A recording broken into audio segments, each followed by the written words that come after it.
건축물의 용도를 바꾸는 절차는 세 가지 중 하나로 정해집니다. 허가, 신고, 그리고 건축물 대장의 기재 내용을 바꾸는 절차, 흔히 표시 변경이라고 부르는 것이죠. 이 셋 중에 제일 만만해 보이는 게 뭘까요? 아무래도 건물 정보가 적혀 있는 서류, 그 대장에 적힌 글자를 고쳐 적는다는 표시 변경일 겁니다. 그런데요, 표시 변경을 하러 갔다가 공사 이야기를 듣고 돌아오시는 분들이 계세요. 글자만 바꾸면 된다는 절차인데 왜 공사 이야기가 나올까요? 이 영상을 끝까지 보시면 두 가지를 얻어 가실 수 있습니다. 하나는 내 용도 변경이 허가인지, 신고인지, 표시 변경인지를 판정하는 기준 하나입니다. 다른 하나는 이 세 가지를 두고 사람들이 잘못 알고 있는 착각 세 가지고요. 끝까지 보시면요, 부동산에서 그건 신고라 금방 돼요 라고 말할 때 정말 그런지 스스로 되물을 수 있는 눈이 생깁니다. 어떤 건물, 어떤 업종을 놓고 이야기하더라도 절차의 이름만 듣고 넘어가지 않게 되는 거예요. 그런데 그 전에요, 용도 변경, 이걸 애초에 왜 해야 할까요? 건물에는 저마다 법으로 정해진 용도가 있습니다. 그리고 그 용도는 건축물 대장이라는 서류에 적혀 있어요. 어떤 곳은 사무소, 어떤 곳은 학원, 어떤 곳은 의원, 이렇게요. 그런데 내가 하려는 장사에도 법이 정해둔 용도가 저마다 붙어 있어요. 학원을 하시려면 대장에도 학원으로 쓸 수 있는 용도가 적혀 있어야 하는 거죠. 그래서 내 업종에 맞는 용도와 대장에 적힌 용도가 서로 다르면 이 둘을 맞춰주는 절차가 필요합니다. 그게 용도 변경입니다. 이걸 건너뛰면 어떻게 될까요? 인테리어를 다 마치고도 영업신고 단계에서 막히는 경우가 생기고요. 무단으로 용도 변경을 한 것이 확인되면 시정명령이 나오고 이행강제금이 부과될 수도 있습니다. 이런 생각하실 수 있어요. 공사도 안 하고 간판만 바꿔다는 건데 그것도 용도 변경인가요? 네, 그럴 수 있습니다. 용도 변경은 공사를 했느냐 안 했느냐로 정해지는 절차가 아니거든요. 대장에 적힌 용도를 바꾸는 절차예요. 그러니까 아무리 인테리어를 잘 해놓아도 대장의 용도가 맞지 않으면 그 자리에서 합법적으로 영업하기가 어렵습니다. 첫 단추는 인테리어가 아니라 서류인 거죠. 자, 그러면 여기서 오늘의 질문으로 들어갑니다. 그 절차가 허가인지, 신고인지, 표시 변경인지는 대체 뭐가 정하는 걸까요? 답은 시설군의 방향입니다. 건축법 시행령 제14조는 성격이 비슷한 용도들을 9개의 시설군으로 묶어 놓았습니다. 1번 자동차 관련 시설군부터 9번 그 밖의 시설군까지요. 번호가 작을수록 위쪽 시설군입니다. 위아래라는 건 이 번호 순서를 말하는 거예요. 예를 들어 상가에서 흔히 보시는 카페나 학원 같은 근린생활시설은 이 목록에서 아래쪽 군에 있습니다. 그러면 이 목록 위에 두 자리를 찍어보시면 됩니다. 지금 내 건물의 용도가 앉아있는 군이 한 자리, 그리고 하려는 업종의 용도가 앉아있는 군이 또 한 자리, 이 두 자리를 이어보면 변경의 방향이 나옵니다. 그리고 그 방향을 건축법 제19조가 이렇게 정하고 있습니다. 윗방향, 그러니까 지금 있는 군에서 위쪽 시설군으로 올라가는 변경은 예외 없이 허가입니다. 아랫방향, 아래쪽 시설군으로 내려가는 변경은 예외 없이 신고고요. 두 자리가 같은 군일 때, 그러니까 같은 시설군 안에서 용도만 바뀌는 변경은 예외 없이 건축물 대장 기재 내용 변경, 표시 변경입니다. 이 규칙에는 예외가 없습니다. 그러니 두 자리만 알면 방향은 그 자리에서 판정됩니다. 자, 여기까지 들으시면 자연스럽게 이런 생각이 드실 겁니다. 그럼 올라가는 건 허가니까 어렵겠고 내려가는 건 신고이니까 서류 한 장이면 되겠네. 제자리면 글자만 고쳐 적으면 끝이겠고. 그런데요, 셋 다 틀렸습니다. 잘 모르는 분들이 이렇게 착각하십니다. 첫째, 신고는 신고서만 내면 끝이다. 둘째, 신고면 건물이 지켜야 할 기준도 함께 내려간다. 셋째, 표시 변경은 정말로 글자만 바꾸는 것이다. 지금부터 이 세 가지를 하나씩 확인해 보겠습니다. 첫 번째입니다. 신고서를 냈는데 며칠이 지나도 됐다는 답이 오지 않습니다. 왜 그럴까요? 신고는 내는 것으로 끝나는 절차가 아니기 때문입니다.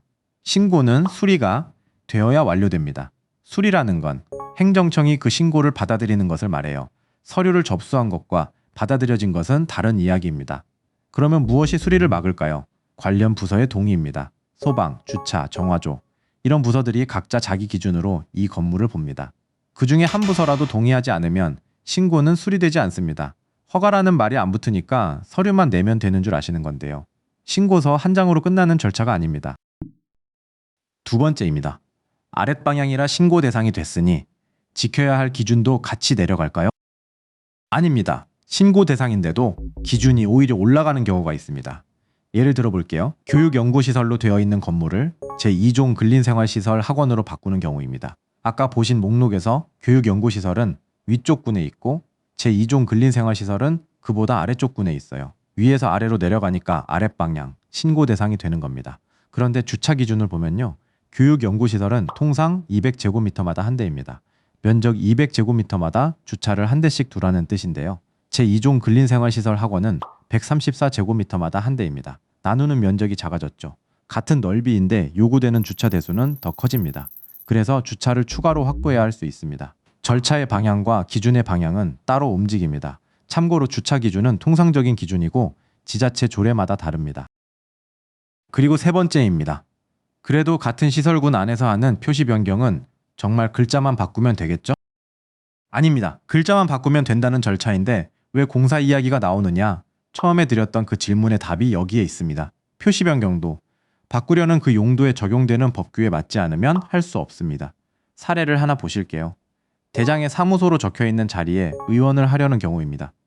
사무소도 의원도 근린생활시설이라는 같은 시설군 안에 들어있는 용도예요.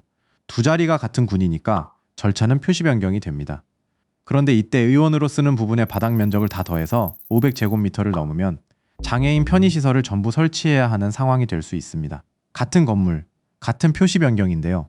500제곱미터 이하일 때와 500제곱미터를 넘을 때의 이야기가 완전히 달라지는 겁니다. 그래서 표시 변경을 하러 갔다가 공사 이야기를 듣고 오시는 거예요. 표시 변경은 대장의 글자를 바꾸는 일이 아니라 그 글자에 걸리는 법규를 전부 통과하는 일이었던 겁니다. 지금까지 말씀드린 세 갈래 규칙, 법에는 어떻게 적혀 있는지 볼까요?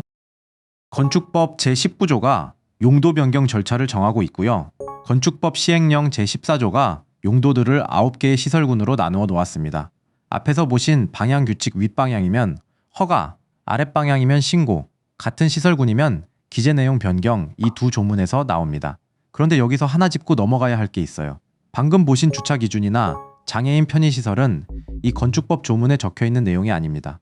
주차는 주차대로, 편의시설은 편의시설대로 용도마다 따라붙는 법이 따로 있거든요. 그러니까 방향은 건축법이 정하고 그 방향에서 실제로 무엇을 갖춰야 하는지는 또 다른 법령들이 정하는 겁니다. 자, 그래서 오늘의 결론입니다. 허가, 신고, 표시 변경이라는 이름은 절차의 종류를 말해줍니다. 하지만 그 절차가 얼마나 까다로울지는 말해주지 않습니다. 허가라서 어려운 것이 아니고요. 신고라서 쉬운 것도 결코 아닙니다. 방금 보신 착각 세 가지가 그걸 말해주고 있었던 거예요. 방향은 절차의 종류를 정할 뿐입니다. 난이도는 내 건물이 새 용도의 법규에 맞느냐가 정합니다. 그래서 절차의 이름을 들었을 때 물어야 할 질문은 얼마나 걸리나요? 가 아니라 내 건물이 그 용도의 법규에 맞나요? 입니다. 그러면 지금 계약을 알아보고 계신 분이라면 오늘 무엇부터 하시면 될까요? 세 가지입니다. 첫째, 건축물 대장을 발급받아서 현재 용도를 확인하세요. 인터넷으로 무료로 열람하실 수 있습니다. 둘째, 내가 하려는 업종이 어느 용도에 해당하는지 확인하세요. 같은 학원이라도 면적에 따라 용도 이름이 달라지는 경우가 있어서 업종만이 아니라 규모까지 함께 보셔야 합니다. 셋째, 그 두 용도가 각각 어느 시설군인지 놓아보세요. 그러면 방향이 그 자리에서 나옵니다. 올라가면 허가, 내려가면 신고, 같은 군이면 표시 변경이죠. 여기까지는 오늘 보신 기준으로 직접 하실 수 있습니다. 다만 방향은 출발선입니다. 그 방향에서 내 건물이 새 용도의 법규에 맞는지는 건물마다 달라서 따로 확인해 보셔야 합니다. 오늘 알려드린 걸 정리해 보겠습니다. 기준은 하나였습니다. 시설군의 방향이 허가와 신고와 표시 변경을 나눕니다. 여기에는 예외가 없습니다. 착각은 셋이었고요. 신고는 신고서로 끝나지 않고 신고라고 해서 기준이 내려가지 않고 표시 변경도 법규에 맞아야 가능합니다. 절차의 이름은 난이도가 아닙니다. 용도 변경의 난이도는 서류의 이름이 아니라 내 건물과 법규 사이에서 정해집니다. 이제 어떤 상가 앞에 서시더라도 이건 무슨 절차이고 진짜 확인할 것은 무엇인지를 스스로 물어보실 수 있습니다. 같은 방향의 용도 변경이라도 건물의 면적과 주차, 소방, 편의시설 조건에 따라 결과는 달라집니다. 그러니 계약하시기 전에 내 건물의 용도가 어느 시설군이고 하려는 업종까지 무엇에 걸리는지부터 확인해 보세요. 직접 확인해 보실 수 있는 방법을 알려드릴게요. 네이버에서 GS 건축사 사무소를 검색하시면 홈페이지가 나옵니다. 화면 우측 하단에 AI 용도 변경 무료 검토 버튼이 있고요. 여기에 건물 주소만 넣으시면 됩니다. 오늘 다룬 내용의 글은 더보기란에 링크를 걸어 두겠습니다.